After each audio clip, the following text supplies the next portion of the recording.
Brenda Quintana coming to you from the Beehive. Today I'm going to show you how to make this Mother's Day card using the Bountiful Border stamp set and the And Many More stamp set. Both of these stamp sets are retiring at the end of May 2016. They are guaranteed available until May 22nd, after which time they will be while supplies last. So if you want either one of these sets, make sure you get them very soon. This card is made by repeat stamping the rows from the Bountiful Border stamp set. So in essence, you are creating a background paper for your card, and then all we really need to finish it off is a little banner greeting. So let me show you how to make this card. To start off with, I've cut a piece of Whisper White cardstock to 5.5 inches by 4.25 inches. So I'm just going to put my piece down here. Then we're going to be using 3 different colors of ink. We're going to be using Melon Mambo. Let me open that up. And I'm going to keep the ink color facing me. We're going to be using Blushing Bride. And finally, we are going to be using Wild Wasabi. And then we're going to be using this rose from the Bountiful Border stamp set. And these little leaves also from the Bountiful Border stamp set. Okay, we're going to start off with the rose, and I'm going to stamp it in the darker of the 2 pinks, the Melon Mambo.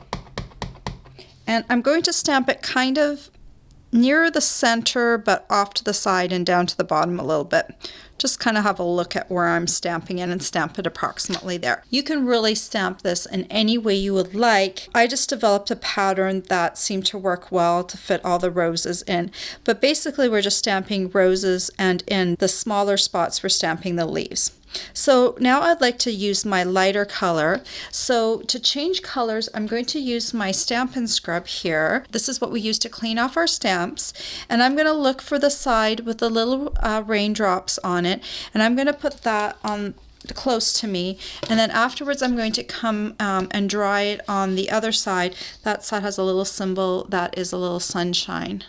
And so I'm just going to put that here, and I've got my Stampin Mist.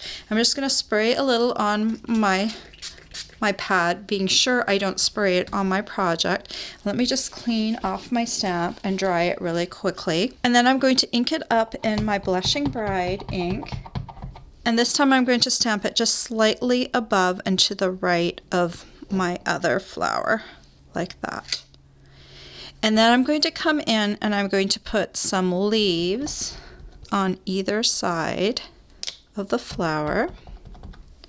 And we're just kind of building a little pattern here. And then I'm going to need to clean off my stamp again. We're going to go back to Melon Mambo and ink it up. And this time I'm going to put it right against this leaf and right against that Blushing Bride flower. Kind of like that. And then I'm going to put a little leaf right here, like that. And then I'm going to come around. I'm going to keep it in Melon Mambo so I don't have to change colors or clean off my stamp. I'm going to stamp once right here.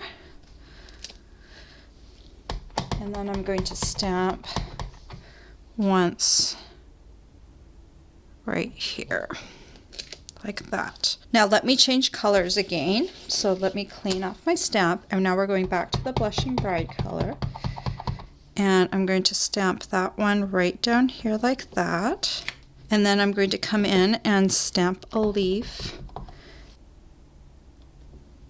like that. And then I'm going to continue with Blushing Bride. I'm going to scoot that over a bit. That against there like that. Blushing Bride again, so I don't need to change the color. I'm going to put it against that one like that. Now I do need to change the color to bring in my Melon Mambo again, so let me clean it off again. This stays wet for a little while after I've sprayed it, so I don't have to spray it each time. And then let me dry it off on the other side. And we're coming in with Melon Mambo down here at the corner. And just hit it like that. And then we just need to come in and fill any spots where there's some white space. So let me go ahead and put some leaves coming in like that. And there might be a little bit of room down here for a little leaf to peek up like that. And I think that looks pretty good. So you can see I've pretty much covered this entire card front with beautiful flowers, and it didn't take me very long, but this bold stamp can really cover a lot of area quickly. All right, let's create the banner now. So we're going to use the triple banner punch to create the banners for the front of the card. And just so you can see, I've added a little note to my banner punch, and it says add 1/2 inch.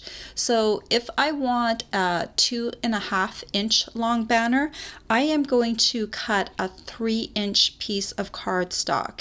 If I want a 2 3/4 inch banner in length, I'm going to cut my piece of cardstock to 3 1/4 inches long. So however long you want your banner, just add 1/2 inch to it, and then when you cut it, it will be the correct length. So I've cut 2 pieces of cardstock. This one is Whisper White, and I've cut this piece to 3 inches by 3/4 inch.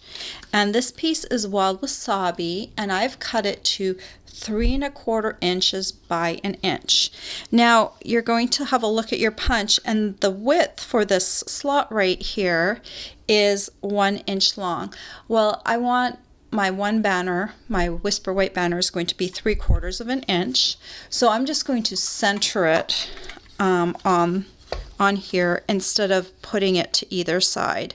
So if you just bring your banner piece in and make sure it's all the way against that back wall, and then have a look, make sure there's equal distance on either side, and then you just give it a little punch and you'll get a perfect little banner that way.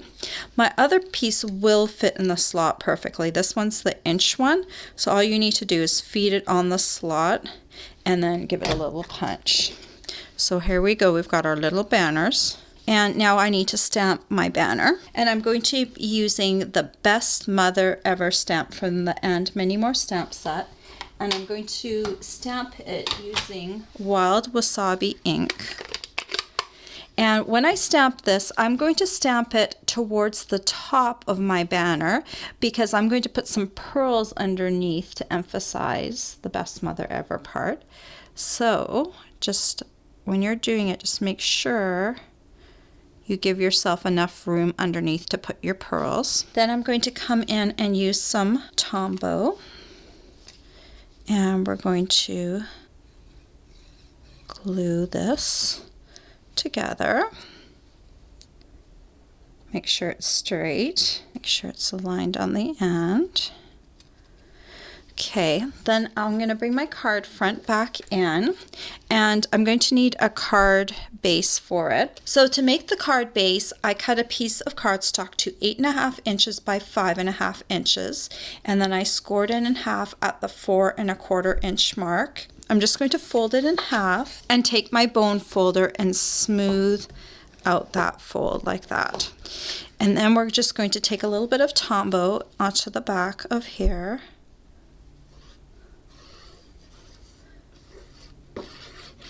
And we're going to glue it right to the card base, like so.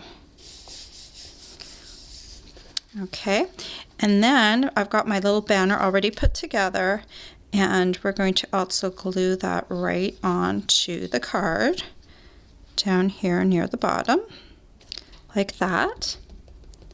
And then I'm going to take some pearl jewels, and you'll notice some of these pearls are already glued together, so you don't have to individually put them all in a line, which would be a bit of a pain. So I measured out my greeting. It's about 1.5 inches long. So what you can do is just take a ruler, and I'm just going to measure off 1.5 inches, and there's one that's just a little bit less than 1.5. So I'm going to make myself a little mark right there, and I know that's where I'm going to cut my pearls because they're actually stuck together. So let me just pull this sheet right off of the backing here, and I'm going to just make a little cut right in between those pearls so that I can remove them without pulling the whole strip off. So there we go. Got my little line of pearls. I'm going to carefully maneuver them and put it right underneath that best, and then just kind of line it up like that. And there you go. There's the card I just made. And here's the card that I made earlier. And you can do these cards in whatever color you want. I did them in 2 colors. If you wanted to, you could add a 3rd color, but they're just really pretty easy to make. And I think this would make a great Mother's Day card. All the supplies you'll need to make these cards are available for purchase on my blog. I hope you've enjoyed this tutorial. Bye for now.